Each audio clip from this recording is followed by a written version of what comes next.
Welcome to the Gospel of Luke, an investigation into the life, work, claims, and teaching of Jesus Christ. Today's topic is greatness. In particular, we've been trying to understand why Jesus identifies John the Baptist as the greatest person to ever live other than himself. This all takes place in the context of John the Baptist's birth.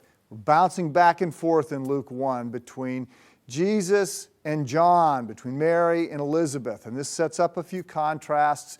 We looked at what a wonderful and amazing thing it is, how it got everybody's attention that Zechariah is going to get his voice back. And we looked at a handful of things. But the big question becomes, why John the Baptist? What is it that made him great?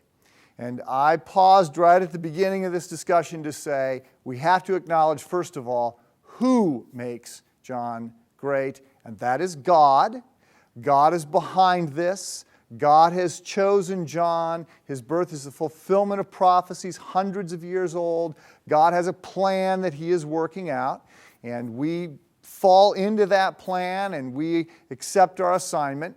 But then also we recognize that John does some things to be great. And I gave you 3 words: yield, serve, and point. He yields to the Holy Spirit. And this led to my talking a little bit about sailing, which is a wonderful thing to think about on a very cold, snowy Chicago day. We yield to the Spirit of God to allow Him to guide and direct us.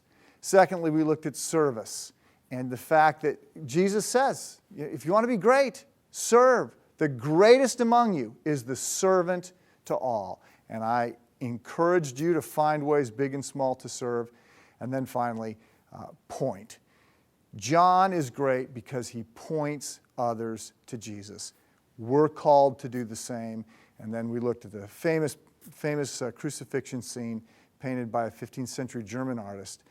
And we saw how that Matthias Grunwald highlights John pointing to Jesus. Let's yield, let's serve, and let's point to Christ. Have a great study.